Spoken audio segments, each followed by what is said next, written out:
السلام علیکم. As کامدی life کے ساتھ فیصل ہارون ایک بار پھر آپ کی خدمت میں حاضر ہے اور میرے ساتھ یہاں موجود ہیں جناب جاوید احمد غامدی صاحب. جیسا کہ آپ جانتے ہیں ایز کامدی لائف کی اس نشست کا مقصد یہ ہوتا ہے کہ ہم آپ لوگوں کو ایک موقع فراہم کر سکیں کہ آپ ہماری ایپ ایز کامدی میں رجسٹر کرنے کے بعد اس ایونٹ میں شرکت کر کے غامدی صاحب سے براہ راست اپنے سوال پوچھ سکیں. آغاز سے پہلے چند اہم باتیں. سب سے پہلی بات یہ کہ آپ کا جو نام ایز کامدی کی پروفائل میں ڈسپلے ہوتا ہے وہی نام زوم میں بھی ڈسپلے ہو رہا ہو. زوم میں اگر آپ اپنا نام تبدیل کرنا چاہتے ہیں تو اس کے اوپر رائٹ کلک کر کے اس کو ری نیم کر سکتے ہیں. باری آنے پر آپ کے پاس اباؤٹ 30 سیکنڈ ہوں گے اپنا سوال پوچھنے کے لیے اور میری آپ سے گزارش ہوگی کہ برائے مہربانی صرف ایک سوال پوچھیے گا. اسی کے ساتھ اللہ تعالیٰ کے نام سے اس ایونٹ کا باقاعدہ آغاز کرتے ہیں. بسم اللہ الرحمن الرحیم. السلام علیکم غامدی صاحب. وعلیکم السلام. سر، نظریہ ارتقاء یعنی ایولیوشن کے حوالے سے آپ نے پہلے بھی بات کی ہے، مگر اس میں ایک سوال بار بار ہمارے سامنے آ جاتا ہے حضرت آدم علیہ السلام کے حوالے سے. آیا کہ ان کی اثر نو تخلیق کی گئی یا جو غالب تھا یا جو بھی سپیشیز اس وقت تھیں ان میں سے ان کو سلیکٹ کر کے انہیں انسانیت کا شرف بخشا گیا؟ اس کو اگر آپ تھوڑا سا کلیریفائی کر دیں اور جو بھی آپ کا نقطہ نظر ہے قرآن مجید کی روشنی میں موجودہ علم کو نظریہ ارتقاء کے حوالے سے جیسے بھی آپ دیکھتے ہیں اس کو اگر خلاصہ اگر ایک دفعہ پھر سے بیان فرما دیں تو بڑی مہربانی ہوگی. یہ میں کئی مرتبہ عرض کر چکا ہوں کہ سائنسی تحقیقات قرآن کا اصلاً موضوع نہیں ہے. جی. نہ اللہ تعالیٰ نے اپنی کتاب اس مقصد سے نازل کی ہے. یہ دنیا ہے، اس دنیا میں انسان کو بہت کچھ علم و عقل دے کر بھیجا گیا ہے، تو وہ تحقیق بھی کرتا ہے، اس کے اندر جستجو بھی ہے، وہ ماضی کو بھی جاننا چاہتا ہے، حال کو بھی جاننا چاہتا ہے، مستقبل کو بھی جاننا چاہتا ہے. ہم اس وقت دیکھ رہے ہیں کہ اس کی کوئی ایسی بڑی ضرورت تو نہیں پڑ گئی تھی، لیکن ہم کوشش کر رہے ہیں کہ چاند پر بھی ہو آئیں، مریخ پر بھی ہو آئیں. اگر آگے جانے کی کوئی سہولت ہو تو وہاں بھی جانے سے دریغ نہیں کریں گے. جی. دنیا میں بے شمار چیزیں ہیں جن کو سیکھنے جاننے کے لیے اتنی غیر معمولی جستجو اللہ تعالیٰ نے ہمارے اندر رکھی ہے کہ یہ آپ دیکھتے ہیں بعض اوقات کہ لوگ اپنی جان جوخم میں ڈال دیتے ہیں.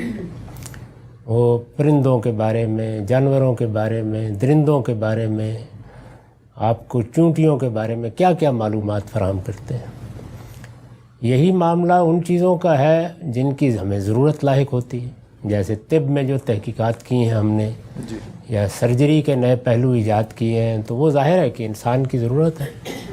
تو اللہ تعالیٰ نے اس سے صاف معلوم ہوتا ہے کہ انسان کو بڑی غیر معمولی صفات دے کے بھیجا ہے، بڑی غیر معمولی صلاحیتیں دے کے بھیجا ہے. چنانچہ ان چیزوں کو اس نے اپنی کتابوں کا موضوع نہیں بنایا. پیغمبروں کا موضوع یا کتابوں کا موضوع وہی ہے جس کو قرآن ایک لفظ میں بیان کرتا ہے، انذار و بشارت. یعنی لوگوں کو خبردار کرنا کہ یہ دنیا کی زندگی اپنے سارے مال و منال کے باوس ایک متاع غرور ہے. اس کے بعد وہ دنیا آنے والی ہے جس میں تمہیں ابدی طور پر جینا ہے، تم اس کی تیاری کرو. اصل موضوع یہی ہے. اس لیے جو لوگ قرآن مجید سے سائنس برآمد کرنے کی کوشش کرتے ہیں وہ ایک غلط کام کرتے ہیں. یہ نہیں کرنا چاہیے. جو کچھ ہے وہ کیا ہے کہ اللہ تعالیٰ کو اب اس مقدمے کو واضح کرنا ہے، یعنی یہ دنیا عارضی ہے، میں اس کائنات کا خالق ہوں، میں تنہا ہوں، اور ایک دن تم نے میرے حضور میں ملاقات کے لیے اٹھنا ہے. یہ بنیادی بات ہے. اس کو واضح کرنے کے لیے انسان کے سامنے دلائل پیش کیے جاتے ہیں، استدلال کیا جاتا ہے. دلائل آفاقی بھی ہیں، انفسی بھی، یعنی اس کائنات کی طرف توجہ دلائی جاتی ہے، اس میں دلائل پیش کیے جاتے ہیں. نفس انسانی کی طرف، ہمارے باطن میں بھی ایک دنیا ہے، ایک جہان اصغر ہے، اس کی طرف توجہ دلائی جاتی ہے.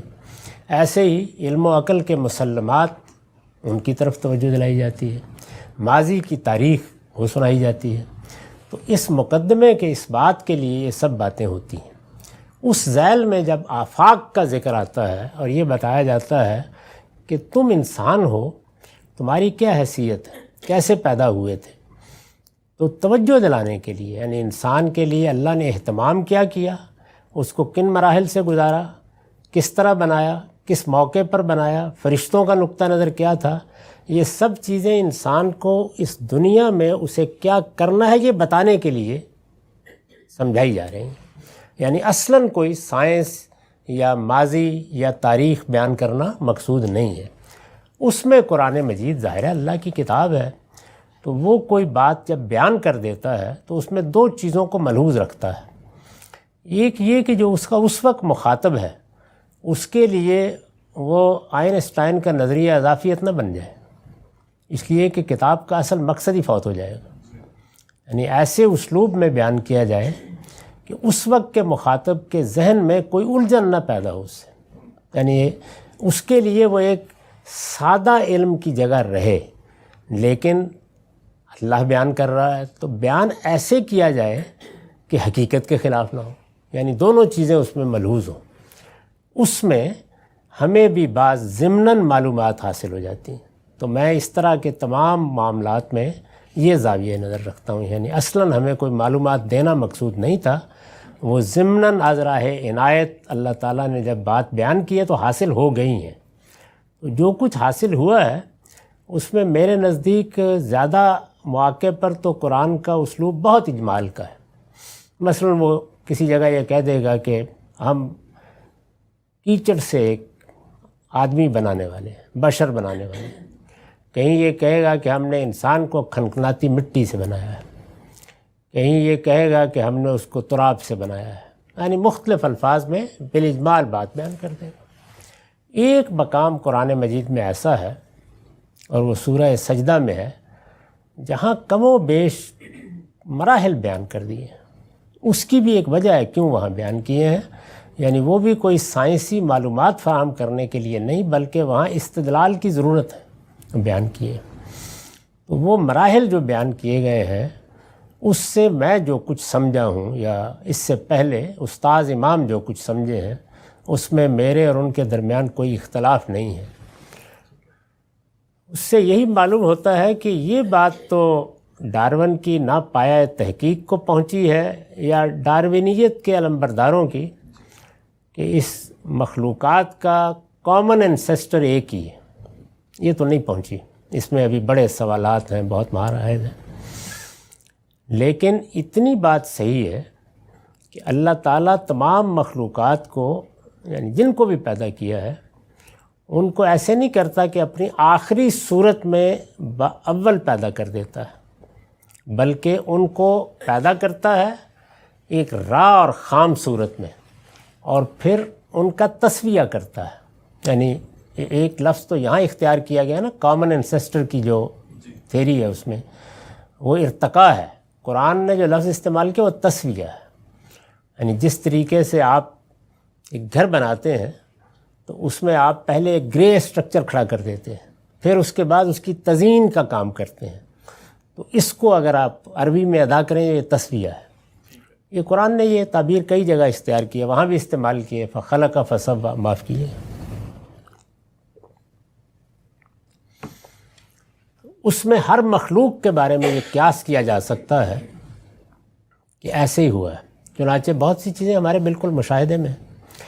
یعنی ہم یہ دیکھتے ہیں کہ جو پھل پیدا کیے گئے تھے، جو ہماری خوراک کی چیزیں پیدا کی گئی تھیں، ان کی پہلی صورتیں وہ نہیں تھیں جو اب ہے. یعنی وہ تسویہ سے گزرتی ہیں.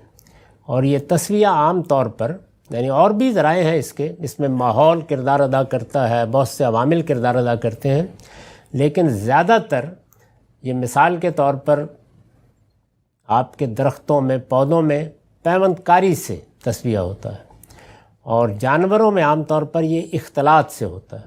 یعنی پیدا کرتا چلا جاتا ہے اس کائنات کا پروردگار، پھر ان میں سے بعض بہت کامل چیزوں کو لے کر یعنی جو بظاہر یعنی اضافی صورت میں ہوتی ہیں ان کو آپ ملاتے چلے جاتے ہیں.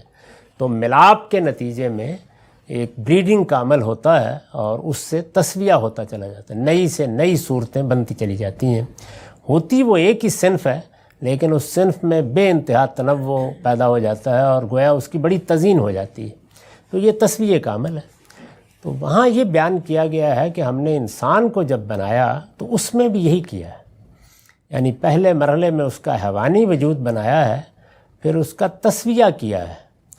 اور یہ تسویہ اس کے حیوانی وجود کی تکمیل کے بعد ہوا ہے، یہ بھی بتا دیا ہے، اور تصویے کے بعد پھر ہم نے اس کو انسانی شخصیت دی ہے۔ تو اس کا لازمی نتیجہ یہ نکلتا ہے کہ حیوانی وجود کی جو صورتیں بھی پیدا ہوئیں، اور وہ ہزاروں لاکھوں ہو سکتی ہیں، ان میں سے انتخاب ہی کیا گیا ہے، جو آپ کا سوال ہے۔ میرا رجحان یہی ہے، میں نے اس کو بیان کر دیا، سورہ سجدہ میں آپ اس کو دیکھ بھی سکتے ہیں۔ بہت شکریہ، آپ نے بڑی اچھی طریقے سے واضح کر دی بات۔ سوالات کی جانب آگے بڑھتے ہیں۔ سب سے پہلا سوال ہم لیتے ہیں خوشنود احمد صاحب کا۔ خوشنود، اب اپنا سوال پوچھ سکتے ہیں۔ جی السلام علیکم۔ وعلیکم السلام۔ غامدی صاحب، آپ اکثر یہ بات کہتے ہیں کہ انسان کو ایک سچے طالب علم کے طور پر زندگی بسر کرنی چاہیے، لیکن ایک سچے طالب علم کے لیے کیا یہ بہتر نہیں ہے کہ وہ اگنوسٹسزم کی پوزیشن کو اختیار کرے؟ کیونکہ ہم ایک طرف یہ دیکھتے ہیں کہ ایتھیسٹ موجود ہے جو یہ کہتے ہیں کہ خدا موجود نہیں ہے، ان کے پاس خدا کے نہ موجود ہونے کے لیے کوئی ثبوت نہیں ہے۔ دوسری طرف ہم جیسے مذہبی لوگ موجود ہیں جو یہ کہتے ہیں کہ خدا ہے، ہمارے پاس بھی اس بات کے لیے کوئی سائنٹیفک ایویڈنس موجود نہیں ہے۔ زیادہ سے زیادہ ہم حقائق کی بنیاد پر استنباط کر رہے ہوتے ہیں، اور اس استنباط کی بنیاد پر ایک گمان غالب موجود ذہن میں موجود ہوتا ہے خدا کی ذات کے بارے میں۔ تو کیا یہ بہتر نہیں ہے ہمارے لیے کہ ہم وہی پوزیشن اختیار کریں جو البرٹ آئنسٹائن جیسے لوگوں نے اختیار کی تھی، جو یہ کہتے ہیں کہ بھائی ہم نہیں جانتے، ہمارے پاس کوئی ثبوت نہیں ہے کہ خدا ہے، ہمارے پاس کوئی ثبوت نہیں ہے کہ خدا نہیں ہے، لہٰذا ہم اپنا ذہن کھلا رکھیں گے، اس معاملے میں خاموشی اختیار کریں گے جب تک ہمارے پاس کوئی ثبوت سامنے نہیں آتا۔ کیا یہ جو پوزیشن ہے گنوسٹکس کی، کیا ایک سچے طالب علم کے لیے یہ پوزیشن زیادہ بہتر نہیں ہے؟ بہت شکریہ۔ شکریہ۔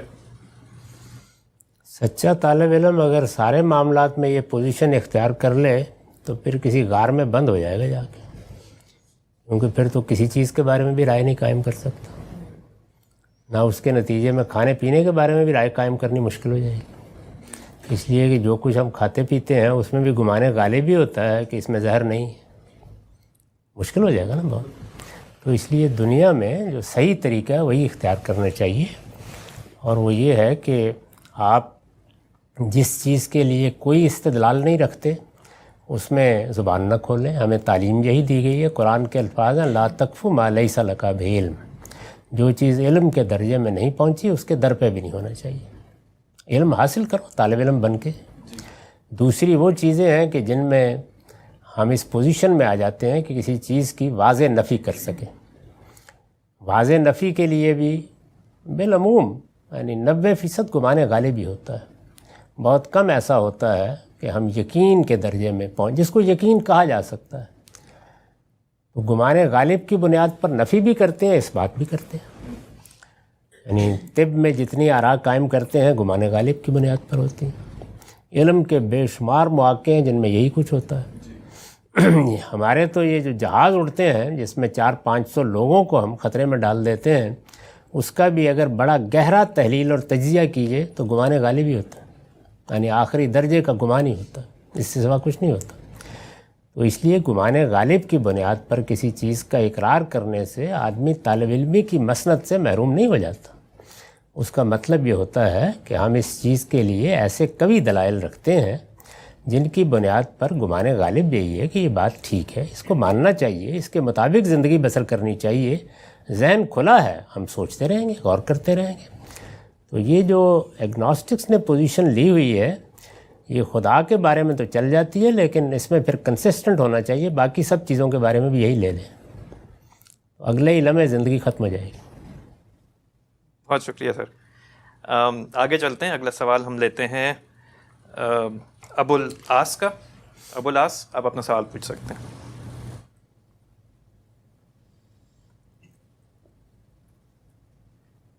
السلام علیکم۔ وعلیکم جی السلام۔ وعلیکم السلام۔ سر میرا سوال آپ سے یہ ہے کہ ایک حدیث نظر سے گزری تھی، خلق اللہ آدم علی صورتہ، اس میں سلفی حضرات جو ہیں وہ اس بات پر اصرار کرتے ہیں کہ یہاں پہ ہی کی جو ضمیر ہے وہ خدا کی طرف راجع ہے۔ ایک تو اس حدیث کا مطلب بتا دیجیے گا، دوسرا اس میں اشکال یہ ہے کہ جو بائبل ہے اس میں جو کتاب تکوین ہے اس کی ایک آیت ہے جو کہ بالکل ایگزیکٹ یہی حدیث ہے، وہ آیت یہ ہے کہ God created Adam in his image. تو اس کی پلیز وضاحت کر دیجیے، شکریہ۔ اس طرح کے جو مجمل جملے ہوتے ہیں ان کے بارے میں ایک دو آراء ہو سکتی ہیں، اور کوئی حرج نہیں کہ ایک دو آراء قائم کی جائیں۔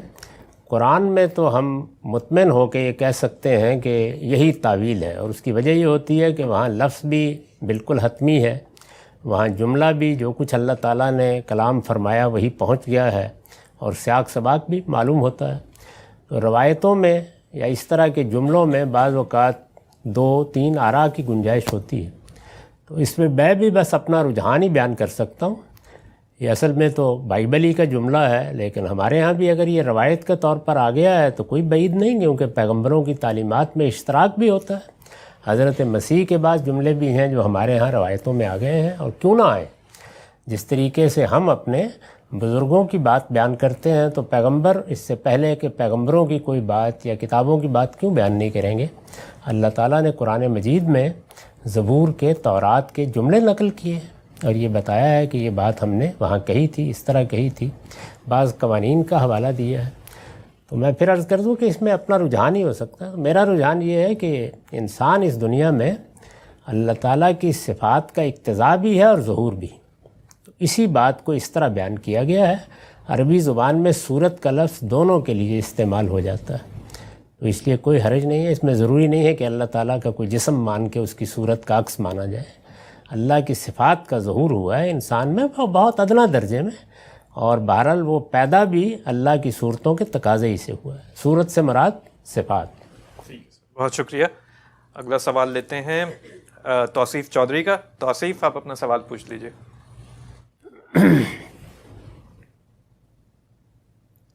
توصیف چودھری۔ اچھا جی، آگے بڑھتے ہیں۔ السلام علیکم۔ وعلیکم السلام۔ جی میرا سوال یہ تھا کہ کسی معاملے میں ایک شخص اگر چاروں فقہا کی رائے دیکھتا ہے اور ان میں سے ایک کا اپنے لیے انتخاب کرتا ہے اس بنیاد پر کہ وہ اسے عمل کرنے کے لیے آسان لگتی ہے، تو آپ کا اس بارے میں کیا خیال؟ تو یہ درست ہوگا یا نہیں؟ عام آدمی کو یہی کرنا چاہیے، وہ اس کے سوا کر کیا سکتا ہے؟ یعنی وہ چاروں فقہا میں سے کسی کی رائے کا انتخاب کر لے گا۔ چاروں کے سوا بھی بہت سے فقہا ہیں، بہت سے علماء ہیں، ان میں سے کسی کا انتخاب کر لے گا۔ یعنی ایسا نہیں ہے کہ اس امت میں 4 فقہا ہی پیدا ہوئے ہیں، ان کے زمانے میں بھی دسیوں اور تھے، بعد میں بھی پیدا ہوتے رہے ہیں۔ امام ابن تیمیہ اور ابن قیم تو ہماری پوری تاریخ کے اوپر ایک طرح سے چھائے ہوئے ہیں، وہ اپنی ذات میں بہت بڑی شخصیات ہیں، ان کی پیروی کر لیتا ہے۔ یعنی بات معقول لگی ہے اس نے ان کی بات، آپ اس زمانے میں آ گئے ہیں، اس زمانے کے علماء سے آپ کو واسطہ پڑا ہے، ان میں سے کسی کی بات کو آپ نے قبول کر لیا۔ تو عام آدمی بس یہی کر سکتا ہے کہ وہ بات معقول لگتی ہے اور بات میرے لیے آسانی کی بھی ہے، کوئی حرج نہیں ہے اس سے، اس معاملے میں اس سے زیادہ تکلیف اس کو نہیں دی جا سکتی۔ یہ جتنی گفتگو ہم کرتے ہیں کہ تقلید بالکل ناجائز ہے، یا یہ بات کہ ہر آدمی کو یہ دیکھنا چاہیے کہ وہ کیا بات مان رہا ہے کیا نہیں مان رہا، یہ سب باتیں علماء کے لیے کہی جاتی ہیں۔ عالم کے لیے یہ بالکل ناجائز ہے، اس کا کام یہی ہے کہ وہ تحقیق کرے، صحیح نتائج تک پہنچے، اور اس کی تحقیق کے لیے بہت شرائط ہے۔ یعنی وہ اس بنیاد پر رائے نہیں قائم کر سکتا کہ یہ آسان لگتی ہے، اسے تو یہ دیکھنا ہوگا کہ جو اس کے لیے بنائے استدلال ہے وہ قوی ترین ہونی چاہیے۔ اس کو یہ دیکھنا ہوگا کہ وہ جو اصول قائم کر چکا ہے اس میں کنسسٹنٹ ہو، اس کی خلاف ورزی نہیں ہونی چاہیے کسی حال میں بھی۔ یعنی اگر اصول کی خلاف ورزی کسی ایک جز میں وہ کر رہا ہے تو اس کا مطلب ہے اصول قائم کرنا ہی غلط ثابت ہو گیا۔ تو اس کے بہت شرائط و حدود ہیں، عالم ایسے آراء نہیں قائم کر سکتے۔ پہلے یہ متعین کرنا پڑتا ہے کہ آپ کی بنائے استدلال کیا چیزیں ہیں، وہ قرآن ہے، وہ سنت ہے، وہ کوئی حدیث ہے، وہ علم و عقل کے مسلمات ہیں۔ پھر اس کے بعد یہ دیکھنا پڑتا ہے کہ آپ جو رائے قائم کر رہے ہیں، ظاہر ہے کسی نئی صورت کے لیے قائم کر رہے ہیں، یا کسی رخصت یا استثناء کا موقع پیدا ہو گیا ہے، تو یہ دیکھتے ہیں آپ کے جو حکم ہے آپ کے پاس پہلے سے موجود، اس کی حقیقت کیا ہے، جس کو علت کہتے ہیں فقہا، یا امام شافعی جس کو معنی کہتے ہیں۔ پھر آپ یہ دیکھتے ہیں کہ جو دین کے اندر قواعد عامہ ہیں ان میں اس کا کیا مقام ہے. تو اوپر سے لے کے نیچے تک آپ کو بالکل کنسسٹنٹ ہونا ہوتا ہے. یہ رائے قائم کرنے کا عمل ہے, یہ ایسے نہیں ہے, بچوں کا کھیل نہیں ہے. تو اس لیے علماء تو ایسے ہی کریں گے, عام آدمی اسی طرح کرے گا جیسے صحابہ کرام کرتے تھے. عام آدمی یعنی ان کی باتیں میں کر رہا, جو ان میں سے علماء تھے وہ یہی کرتے تھے کہ سیدنا عبداللہ بن مسعود کے پاس گئے, ان کی ایک رائے معقول لگی, مان لی. اس کی کوئی غلطی واضح کر دی, سیدنا عبداللہ بن عباس نے اس کو مان لیا. تو بس عام آدمی کو اس سے زیادہ تکلیف نہیں دی جا سکتی. ٹھیک ہے سر, بہت شکریہ. اگلے سوال سے پہلے میں آپ کی یاد دہانی کرا دوں کہ آپ کا جو نام ایز کامدی کی پروفائل میں ڈسپلے ہوتا ہے وہی زوم میں بھی ڈسپلے ہو رہا ہو. اگر آپ کا نام الگ الگ ڈسپلے ہو رہا ہے دونوں جگہ پہ تو میں آپ کو تلاش نہیں کر سکتا. اگلا سوال لیتے ہیں سیف فاروق کا. سیف, اپنا سوال پوچھ لیجئے.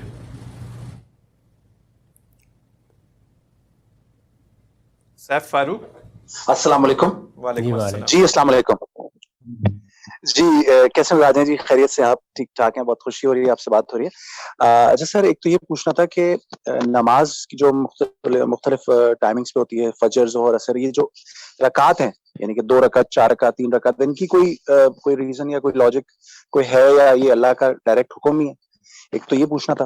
اور دوسرا, اکثر آپ کے لیکچرز میں سنا جیسے جو تاریخی واقعات ہوتے ہیں جیسے کہ قوم لوط, قوم عاد, سمود, اس طرح کے جو واقعات قرآن میں آئے ہیں اور اس کا ترجمہ جو پڑھتے ہیں کہ جی ان واقعات میں کم و بیش مطلب یہ ہے کہ ان سے نشانیاں ہیں لوگوں کے لیے, تو ہمارے لیے like we are the non Arabs, ہم پاکستان میں رہتے ہیں, آؤٹ آف عرب رہتے ہیں, تو ہمارے پاس تو ڈائریکٹلی کوئی ان کا کوئی کنیکشن نہیں ملتا, ہمیں ہسٹری نہیں ملتی. تو ہم اس کے اوپر آپ کا کوئی خاص, میں دیکھتا ہوں کہ وہ زیادہ کوئی ایمفیسس نہیں ہوتا اس پہ, یعنی کہ اس کی ہسٹری میں جائیں یا زیادہ اس پہ جائیں, بس تو وہ تھوڑا سا سمجھنا تھا. باقی یہ بس 2 باتیں. Thank you. دوسرے سوال کا جواب پہلے عرض کر دیتا ہوں. دیکھیے, یہ تاریخی استدلال ہے. ابھی میں نے ایک سوال کے جواب میں عرض کیا کہ قرآن مجید میں جو استدلال کیا جاتا ہے, ریزننگ کی جاتی ہے, اس کی مختلف اقسام ہیں. اور وہ قرآن مجید ہی میں نہیں, دنیا میں کسی چیز کے اس بات کے لیے جب ریزننگ کرتے ہیں ہم یا استدلال کرتے ہیں تو انہی صورتوں میں کرتے ہیں بالعموم. اس میں انفسی دلائل ہوتے ہیں, یعنی انسان کا ایک باطن ہے, اس کو سامنے رکھ کر اس سے استنباط کرایا جاتا ہے. یا آفاق ہے, گرد و پیش کی کائنات ہے, اس کو دکھایا جاتا ہے. علم و عقل کے مسلمات ہیں, ان پر بات ہوتی ہے. اسی ذیل میں تاریخ سے بھی استدلال کیا جاتا ہے, تاریخی حقائق سے. تاریخی حقائق سے استدلال اس وقت کیا جائے گا جب کہ جو مخاطبین ہیں وہ ان تاریخی واقعات کے بارے میں بالاجمال وہ بات مانتے ہیں جس سے ہم استدلال کر رہے ہیں. یعنی اگر مغلیہ سلطنت کے بارے میں کوئی بات کہی جائے گی تو بر صغیر کے لوگوں کے لیے یہ کوئی اجنبی چیز نہیں ہوگی. تو اس لیے قرآن مجید نے یہ قریش کے سامنے وہ واقعات رکھے ہیں یا عرب کے لوگوں کے سامنے جن سے وہ واقف تھے, ان کی سرزمین کے واقعات تھے, ان کی شاعری میں, ان کے ادب میں ان کا ذکر تھا. یہ ان کے لیے کوئی اجنبی چیزیں نہیں تھیں, البتہ اس کی تفصیل قرآن نے خود سنائی. تو واقعہ بالاجمال موجود ہوتا ہے, پھر اس کی بنیاد پر بات کی جاتی ہے. پھر یہ کہ ان کے آثار بھی ان کے گرد و پیش میں موجود ہیں. قرآن نے کہا کہ جاؤ دیکھو, بستیاں موجود ہیں, تم خود دیکھ لو گے کیا انجام ان کا ہوا. تو ان کی بستیوں کے کھنڈر بھی موجود تھے اور ان کے بارے میں تاریخی روایات بھی موجود تھیں, وہ ان کے لیے اسٹیبلشڈ ہسٹری تھی. اس لیے قرآن نے ان سے استدلال کیا. یہ استدلال کیا گیا ہے اللہ تعالیٰ کی دینونت کے ظہور سے, یعنی اللہ تعالیٰ کے پیغمبروں کے ذریعے سے جو جزا و سزا برپا ہوئی اس کے یہ شواہد تھے. تو ہمارے لیے اب قیامت تک جو جزا و سزا رسول اللہ کے ذریعے سے برپا ہوئی وہ استدلال ہے. یہ استدلال ان کے لیے تھا, ہمارے لیے اب یہ استدلال ہے. اور نبوت اسی لیے ختم کر دی گئی کہ اب اس استدلال کے تاریخ میں گم ہونے کا اندیشہ ختم ہو گیا, ورنہ نہ ختم کی جاتی. اس لیے اس کو اس طریقے سے سمجھنا چاہیے. پہلے سوال کے جواب میں عرض ہے کہ نماز, یہ 5 وقت کی نماز اللہ کے حضور میں حاضری ہے. حاضری کتنی دیر کی ہونی چاہیے؟ بہت کم ہو تو بےمانی ہو جائے گی, بہت زیادہ ہو تو گراں گزرے گی. تو ظاہر ہے کہ اس کا فیصلہ کون کرے گا کتنی ہونی چاہیے؟ جس نے بلایا وہی کرے گا. تو اس کی مقدار اس طرح معین کر دی گئی ہے کہ 2 رکعت 4 رکعت 3 رکعت. اور اس میں بھی ایک خوبی یہ رکھی گئی ہے کہ چونکہ دنیا کو زوجین کے جوڑوں کے اصول پہ پیدا کیا گیا ہے اور یہ جوڑے جس چیز کی طرف رہنمائی کرتے ہیں وہ توحید ہے، ایک اللہ. تو نماز میں بھی اس کی علامت رکھی گئی ہے کہ 2 رکعت نمازیں پڑھتے ہوئے 4 رکعت 2 رکعت ہم شام پر ان کو طاق کر دیتے ہیں اور رات کی پڑھتے ہوئے تہجد پر طاق کر دیتے ہیں. بس یہ چیز ملحوظ ہے. بہت شکریہ سر، بات واضح ہوئی. آگے جاتے ہیں، اگلا سوال ہم لیتے ہیں شامیر شہزاد کا. شامیر اپنا سوال پوچھ لیجئے. السلام علیکم. وعلیکم السلام. میرا سوال استاد غامدی سے ہے کہ میں بلا شبہ یہ بات جانتا ہوں کہ مذہب کا سائنس سے کوئی تعلق نہیں ہے، اور آگے ان میوٹ سے میرا خیال ہے سوال بھی فیصل بھائی نے پوچھا ہے، اور سائنس مادے کی تحقیق کا علم ہے. لیکن میں جب دور جدید میں ٹیکنالوجی اور دیگر سائنٹیفک ڈسکوریز اور انوینشنز دیکھتا ہوں، کوئی بھی چیز ہوگی جیسے موبائل فون لے لیں یا سیٹلائٹ، کوئی بھی چیز، تو مجھے یوں محسوس ہوتا ہے کہ شاید پرانی خدا جو میں بتایا جاتا ہے اسے ان چیزوں کو پیدا کرنے کی کوئی ضرورت نہیں تھی. یہ کوئی اور خدا ہو سکتا ہے جس کا مقصد امتحان تو ہو سکتا ہے، لیکن کوئی اور مقصد بھی پوشیدہ ہے، کیونکہ ٹیکنالوجی تو خدا کے نزدیک irrelevant چیز ہونی چاہیے. اسے اس دنیا میں پیدا کرنے کا کوئی مقصد سمجھ نہیں آتا، کیونکہ انسانیت پہلے بھی ایک نارمل ماحول میں امتحان دے رہی تھی اور اسے اتنی جدت پیدا کرنے کی کوئی ضرورت محسوس نہیں ہوتی. اگر تھی تو پہلے کے انسان کو بھی یہ مواقع اور اسباب دینے چاہیے تھے. شکریہ. شکریہ.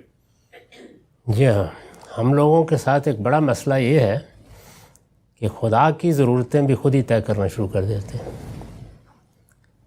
خدا کو کسی چیز کی بھی ضرورت نہیں، اس نے اپنی صفت تخلیق کا ظہور کیا ہے، فرشتوں میں کیا ہے، جنات میں کیا ہے، ہمارے اندر بھی کیا ہے اور بے شمار مخلوقات میں کیا ہے. وہ ظہور ہو گیا ہے.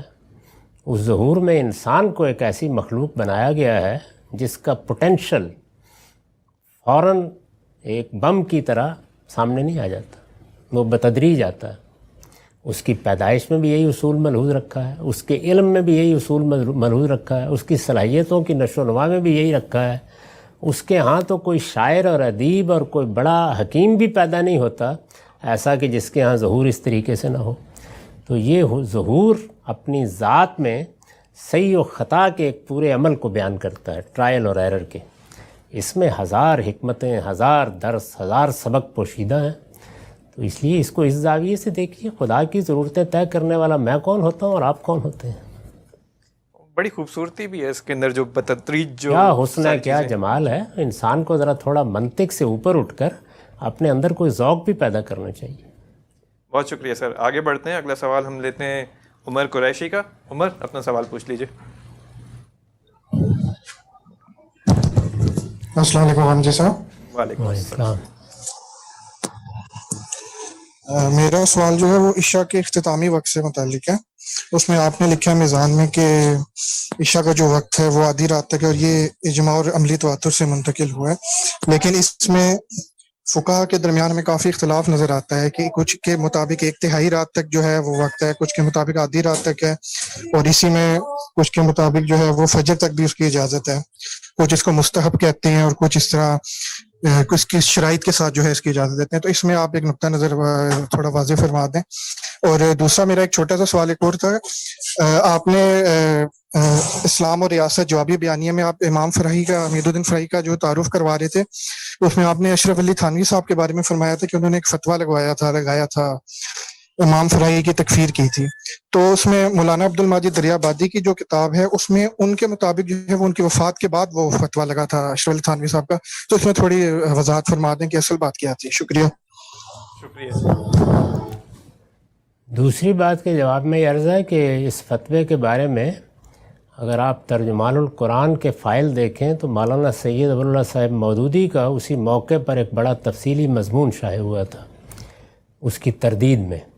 وہی مضمون ہے جو کچھ چیزوں کو تبدیل کر کے خاص طور پر نام اس میں سے نکال دیے گئے ہیں. اب ان کی کتاب تفہیمات میں بھی ہے، تو وہاں آپ کو سب معلومات مل جائیں گی، کیا ہوا تھا، کیا صورت ہوئی تھی، اور وہ فتویٰ کس طریقے سے ان سے منسوب ہوا تھا، کیا بات ہوئی تھی. تو وہ دیکھ لیجئے. تو تاریخی تحقیق کی چیزیں ہیں، ان میں آدمی دو آرا بھی قائم کرتا ہے. بعض اوقات بعض چیزیں بالاجمال نقل ہوتی ہیں، تفصیلات میں ذرا اختلاف بھی ہو جاتا ہے. تو یہ سب چیزیں آپ دیکھ سکتے ہیں. تو ہم نے تو اس معاملے میں جو کچھ سنا وہ اپنے جلیل القدر استاد سے سنا، اور ان کی روایت بہرحال یہی تھی. تو اس کی آپ مزید تحقیق کر لیجیے، تاریخی معلومات کی چیز ہوتی ہے. یہ میرے علم میں ہے کہ مولانا عبد الماجد نے اس طریقے سے اس کو بیان کیا ہے. تاہم مولانا سید اللہ صاحب مودودی کا مضمون بھی پڑھ لیجئے، اس میں انہوں نے واقعات بھی بیان کر دیے ہیں کیا ہوئے اور کس طریقے سے ہوئے. پہلا سوال کیا تھا ان کا؟ عشاء کی نماز کے بارے میں کہ اس کا وقت جو ہے وہ آدھی رات کو ختم ہوتا ہے یا اس سے زیادہ. نمازوں کے اوقات کے بارے میں جو منتقل کرنے یعنی ہم تک منتقل کرنے کا طریقہ اختیار کیا گیا ہے وہ لفظی ہے. یعنی یہ بتا دیا گیا کہ ایک نماز فجر کی ہے، ایک ظہر کی ہے، ایک عصر کی ہے، ایک مغرب کی ہے، ایک عشاء کی ہے، یہ بتا دیا گیا. اور اس میں یہ جو الفاظ میں نے استعمال کیے ہیں ان کے سوا بھی بعض عربی زبان کے الفاظ استعمال کیے گئے. بالکل اسی طریقے سے قرآن میں بھی ایسے ہی آیا ہے، من بعد صلاۃ العشاء کہہ کے بیان کرتے ہیں. تو یہ الفاظ استعمال کیے گئے ہیں، یہ الفاظ عربی زبان کے ہیں. عربی لغت میں یہ الفاظ اجماع اور تواتر سے نقل ہوئے ہیں، یعنی ان کے بارے میں کوئی ادنیٰ اختلاف بھی نہیں ہے. تو اس لیے نمازوں کے اوقات اس لفظی انتقال کی وجہ سے اجماع اور تواتر سے منتقل ہو گئے ہیں. یعنی کیسے؟ اگر مجھ سے آپ پوچھیں گے تو میں یہ کہوں گا کہ اس بات پر اجماع اور تواتر ہے کہ 5 نمازیں ہیں، ایک فجر کی ہے، ایک ظہر کی ہے، ایک عصر کی ہے، ایک مغرب کی ہے اور ایک عشاء کی. لفظی دلالت کے اعتبار سے فجر کا اطلاق کس چیز پہ ہوتا ہے؟ جو اہل زبان کرتے ہیں. ظہر کا کس پہ ہوتا ہے؟ جو اہل زبان کرتے ہیں. جو عصر کا کس پہ ہوتا ہے؟ یعنی یہ ہے سادہ اصول. اہل زبان کیا اطلاق کرتے ہیں اس کو سمجھنے میں بعض اوقات اختلاف ہو جاتا ہے. یہی معاملہ عشاء میں بھی ہوا ہے. عشاء میں یہ بات تو کسی طرح بھی قبول نہیں کی جا سکتی کیونکہ عشاء کا لفظ، عشی کا لفظ، یہ جو ہے اتما کا لفظ، یہ تینوں الفاظ جو استعمال ہوئے ہیں یہ تینوں کے تینوں اوائل شب کے لیے استعمال ہوتے ہیں، رات کا پہلا حصہ. تو علماء لغت بھی اس کو اسی طرح بیان کرتے ہیں، یعنی اوائل شب مراد ہے اس سے. اب اوائل شب کو آپ بالکل آخر تک بھی لے جائیں تو نصف شب تک لے جائیں گے، آگے تو نہیں لے جا سکتے. تو میں نے اسی چیز کو قبول کر لیا اور بیان کر دیا. باقی آخر فجر تک تو کوئی امکان نہیں ہے. 1/3 رات والے جو ہیں ان کے ساتھ کچھ موافقت ہو سکتی ہے، اور وہ یہ کہ ظاہر ہے کہ ہر چیز کا، جیسے ہم ظہر کا بھی کہتے ہیں، ایک خاتمہ ہوتا ہے اور ایک اس کا صحیح وقت ہوتا ہے. اور جو جبریل کی روایت ہے اس کو لوگ بالکل غلط سمجھیں، وہ اوقات کی تعین نہیں ہے. ابو داؤد کی روایت میں اوقات کی تعین نہیں کی گئی. نماز پڑھنے کا اچھا صحیح وقت کون سا یہ بتایا گیا. ٹھیک ہے سر، بہت شکریہ. آگے بڑھتے ہیں. اگلا سوال ہم لیتے ہیں مصطفیٰ پردیسی کا. مصطفیٰ آپ اپنا سوال پوچھ لیجئے. السلام علیکم. وعلیکم السلام. تو میرے 2 سوال ہیں. ایک تو یہ کہ زکوٰۃ میں جیسے رام صاحب کہتے ہیں کہ آپ کہتے ہیں کہ جو ہمارا سیلری ٹیکس ہوتا ہے، سیلری پہ وہ پروڈکشن ٹیکس لگتا ہے، لیکن ہم تو جیسے اب سیلری جو ہوتی ہے وہ جو سیلریڈ پرسن ہوتا ہے وہ تو لیبر کے زمرے میں آئے گا. جیسے اس وقت بھی اگر جیسے ان کی کھیتی باڑی ہوتی تھی تو اس میں جو لیبر ہوتا تھا اس کا تو اس پہ زکوٰۃ عائد ہوتی تھی، یا اس پہ کیا عائد ہوتی تھی اس کے حساب سے لگے گا. پروڈکشن تو بیسکلی اس پہ لگے گا جو آپ کی جیسے جو کمپنی کے اونر ہیں جو یہ پروڈیوس کر رہے ہو. تو اگر میری اس میں انڈرسٹینڈنگ کیا ہے اور اگر صحیح انڈرسٹینڈنگ کیا ہے. اور دوسری یہ کہ اگر جیسے ہمیں بولا جاتا ہے کہ ہم سنتے بھی ہیں کہ قرآن اور حدیث برابر ہیں ان کی رولنگ، جیسے قرآن تو، اور اس کی مثال یہ دی جاتی ہے کہ آپ اگر نماز پڑھتے ہیں تو آپ کو نماز کا طریقہ حدیث سے ملتا ہے لیکن قرآن سے نہیں ملتا. جبکہ اور یہ بھی ابھی جیسے آپ نے بتایا، ابھی آپ نے کہا بتایا کہ جو نماز کے جو رکعتیں ہیں اور وضو کا طریقہ ہے یا اور نماز کی پڑھنے کا طریقہ ہے وہ رسول اللہ نے اپنے عمل سے اس کو وہ کر دیا، جاری کر دیا. تو یہ کیا فرق ہے حدیث میں اور کہ عمل اور جو اخبار احاد اس کو کہتے ہیں کہ آپ، اس میں کوئی فرق ہے حدیث میں بھی؟ اور اگر ہے تو ہمیں بتائے کیوں نہیں جاتا. بہت شکریہ. سب آپ نے خلط ملط کر دیا ہے، میری نسبت سے بھی اور باقیوں کی نسبت سے بھی. کوشش کرتا ہوں کہ اس کو الگ کر کے واضح کر سکوں. پہلی بات آپ نے پوچھی ہے زکوٰۃ کے بارے میں. تو زکوٰۃ میں کچھ اصول ہیں جو سامنے رکھنے چاہیے. یعنی یہ نہیں ہے کہ ہر جگہ زکوٰۃ عائد کر دی جائے گی. اس میں یہ بتایا گیا ہے کہ نصاب مقرر کرنا چاہیے. اسی طریقے سے بعض ایسے اعمال ہیں جو لا یوبع بہی ہوتے ہیں، ان پر زکوٰۃ نہیں عائد کر دینی چاہیے.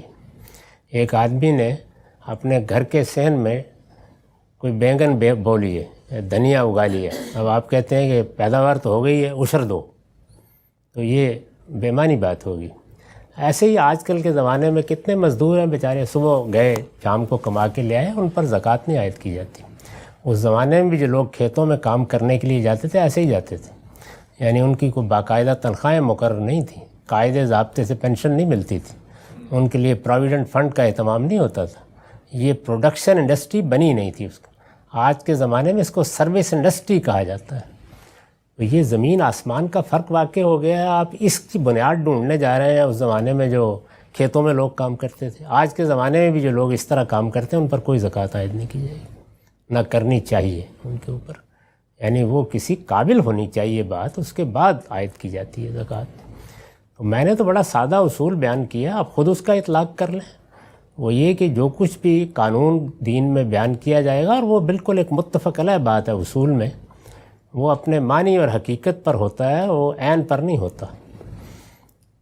تو اسی لیے جب آپ کو بتایا جاتا ہے کہ حضور نے سونے اور چاندی میں زکوٰۃ لی، تو آپ کرنسی نوٹ میں کس اصول پر لیتے ہیں؟ بتا دیں مجھے. یعنی حقیقت مان کے لیتے ہیں نا کہ وہ مال تھا، یہ بھی مال ہے، ورنہ تو لے ہی نہیں سکتے. پھر تو سونے اور چاندی میں لی جائے گی، پھر پلاٹ میں بھی نہیں لی جا سکتی، کسی اور چیز میں بھی نہیں لی جا سکتی. تو ایسے ہی زرعی پیداوار اس زمانے کی پیداوار تھی. پیداوار کی جو نئی صورتیں پیدا ہو گئی ہیں ان پر اس کا اطلاق کیا جائے گا. آپ کو محسوس ہوتا ہے کہ اطلاق نہیں ہونا چاہیے، اچھی بات ہے، نہ دیں. باقی ریاست جب فیصلہ کرے گی تو کثرت رائے سے فیصلہ کر لے گی. میں نے تو اپنا اجتہاد بیان کر دیا، اور میری ذمہ داری اتنی ہے، آپ کو اطمینان ہو تو دیں. میرے نزدیک جو سیلریز اب دی جاتی ہیں، یعنی جب آپ باقاعدہ تنخواہ دار ہو جاتے ہیں، آپ کے حقوق طے ہو جاتے ہیں، آپ کے قاعدے طے ہو جاتے ہیں، تو پھر آپ اصل میں ایک پروڈکشن یونٹ بن جاتے ہیں اپنی ذات میں. تو آپ کو 10% دینی چاہیے، الا یہ کہ آپ اس کے لیے ساتھ کچھ سرمایہ بھی خرچ کر رہے ہو تو پھر 5% ہو جائے گا. تو یہ اطلاق کا اجتہاد ہے، اس میں آپ اختلاف بھی کر سکتے ہیں، اتفاق بھی. آپ حضرات برسوں سے کر رہے تھے، کس اصول پر بھینس کی زکوٰۃ لیتے ہیں آپ؟ وہاں تو پائی نہیں جاتی تھی. یہ بہت اچھا ہوا آپ نے اس کو تھوڑا سا واضح کر دیا، کیونکہ میرے لیے بھی یہ بات اتنی واضح نہیں تھی کہ دیہاڑی والے لوگ جو ڈے لیبرز جو ہیں، جن کی باقاعدہ سے جاب نہیں ہے، ان کے اوپر زکوٰۃ کیوں عائد کی جائے گی؟ نہیں کر سکتے. اس میں بے شمار چیزیں ہیں جن میں حضور نے استثناء دیا ہے. استثناء کی بنیاد یہ بھی ہوتی ہے کہ جو کام ہو رہا ہے وہ لا یوبع بھی، یعنی قابل لحاظ نہیں ہے، کچھ بھی نہیں ہے. ایسے ہی غریب آدمی ہے بیچارہ، جا کے رات کے وقت تھوڑے سے پانی کے ڈول نکالے کنویں سے لے آئے، آپ کہیں زکوٰۃ لینے آ گئے ہیں. گھر کے سامنے 2 سبزیاں ہو گئی، آپ کہیں زکوٰۃ لینے آ گئے ہیں. یہ ایسے نہیں ہوتا. ٹیکسیشن جو ہے اس میں دنیا میں اس وقت بھی بہت سے استثناء دیے جاتے ہیں اس کے اندر. یا جیسے رسالت باب صلی اللہ علیہ وسلم نے کہا کہ ہم سبزیوں سے زکوٰۃ نہیں لیں گے، اس لیے کہ لیں گے تو لوگوں کے پاس کوئی اس زمانے میں سونا چاندی تو نہیں تھا دینے کے لیے. تو سبزی سے لیں گے تو لے جائیں گے کہاں؟ ایک جگہ سے اٹھا کے دوسری جگہ لے جاتے ویسے ضائع ہو جائے گی. لیکن آج کل کیوں نہیں لیں گے؟ لیں گے زکوٰۃ اس میں سے. ایسے ہی گھوڑوں میں سے زکوٰۃ نہیں لوں گا. وجہ کیا تھی؟ وجہ یہ کہ عربوں کے ہاں اب جو صورتحال بن رہی تھی اس میں صرف اونٹ کام دینے والا نہیں تھا، تو کسی چیز کو انکریج کرنے کے لیے استثناء دے دیا جاتا ہے. ہر معاملے میں استثناء دیا جا سکتا ہے. زکوٰۃ کا اصول یہ ہے کہ استثناء کی کوئی بنیاد ہونی چاہیے. وہ فقیر فرد کو دے گا، ریاست اپنے لوگوں کو دے گی. اس کے اصول سمجھنے چاہیے پہلے. یہ اس طرح نہیں ہوتا جس طرح کہ آپ حضرات مسلح پر بیٹھ کر سمجھ لیتے ہیں اس کو. ٹیکسیشن کے پورے قاعدے ہیں جو حضور نے عملاً برتے ہیں، ان کے اندر اتر کر دیکھا جائے گا وہ کیا چیز ہے. بہت شکریہ. آپ کا جو ایک اور سوال تھا حدیث اور سنت کے حوالے سے، تو اس کے بعد بہت ساری گفتگویں بھی ہیں غامدی صاحب کی، اور ایس غامدی میں اس کا مواد بھی کافی سارا اویلیبل ہے، تو اس کو وہاں پہ سرچ کر لیجیے گا، اور اگر نہ ملے تو پوچھ لیجیے گا کسی ماڈریٹر سے. آگے بڑھتے ہیں. اگلا سوال ہم لیتے ہیں محمد ارحم کا. ارحم، آپ اپنا سوال پوچھ لیجیے. مرحم آپ کا نام مجھے نظر نہیں آ رہا. اگلا سوال ہم لیتے ہیں زید کا. زید آپ اپنا سوال پوچھ لیجئے. زید لکڑا والا. جی السلام علیکم. وعلیکم السلام. وعلیکم السلام. جی میرا سوال ایکچولی میرے 9 سال کا بیٹا ہے, اس نے بھی پوچھا تھا تو مجھے پتا نہیں تھا اس کو کیسے جواب دیا جائے. تو جیسے جنت میں درجوں کا ہے کہ جنت میں درجے ہو گئے, تو اس نے یہ سوال پوچھا کہ مان لیجئے کہ میں نیچلی جنت میں ہوں, مگر جنت میں تو اللہ کا وعدہ ہے کہ جو مانگو گے وہ میں عطا کروں گا. تو اگر میں یہ مانگ لوں کہ مجھے سب سے اوپر والی جنت جس میں پروفٹ محمد صلی اللہ علیہ وسلم ہے تو مجھے اس میں داخل کر دیجئے, تو اللہ تو منع نہیں کرے گے. تو پھر یہ درجوں کا کیسے اس میں ہوگا, مطلب جنت میں درجے کیسے ہو سکتے ہیں؟ بات کہی گئی ہے اسی کو غلط سمجھا گیا ہے. بچے کو محبت کے ساتھ سمجھائیے. یہ بات کہ جو مانگو گے مل جائے گا. آدمی وہاں یہ کہے کہ میں تو اللہ میاں بننا چاہتا ہوں, اللہ تعالیٰ ذرا نیچے آ جائے اور مجھے عرش پر جگہ دے دے, یہ ہو جائے گا. یعنی جو آپ نے اپنے لیے ایک جگہ بنائی ہے اس میں آپ کو جو نعمت آپ چاہیں گے مل جائے گی. یہ تو نہیں ہے کہ آپ اوپر کے درجے میں جانا چاہیں گے تو وہاں چلے جائیں گے. اس کو بھی بیان کر دیا ہے کہ اگر آپ کی اولاد یا اولاد کے لیے والدین اوپر ہوں گے تو ہم ان کو اکٹھا کر دیں گے. تو درجات تو تبدیل نہیں ہوں گے. جس درجے میں آپ ہیں آپ اندازہ ہی نہیں کر سکتے کہ وہاں آپ گن نہیں سکتے آپ کے لیے کیا کچھ ہے. وہاں جو مانگیں گے آپ کو ملے گا. تو ایسی ہر تعمیم بعض قیود کے ساتھ ہوتی ہے, اس پر قیدیں لگی ہوتی ہیں. ٹھیک ہے سر, بہت شکریہ. اسی کے ساتھ ہماری آج کی اس نشست کا وقت ختم ہوتا ہے. آپ میں سے وہ لوگ جنہوں نے اس ایونٹ کے لیے رجسٹر کیا, آج شرکت بھی کی مگر ان کی باری نہیں آ سکی, انہیں ہم اگلی ایس کاملی لائف کی نشست کے لیے انشاءاللہ پرائرٹی رجسٹریشن کا موقع دیں گے. اس کی تفصیلات آپ کے ساتھ بذریعہ ای میل شیئر کر دی جائیں گی. اسی کے ساتھ آپ سب کا بہت بہت شکریہ. عاملی صاحب آپ کا بہت بہت شکریہ. فیصل ہارون کو اجازت دیجیے, زندگی رہی تو انشاءاللہ پھر ملیں گے. اپنا خیال رکھیے. اللہ حافظ.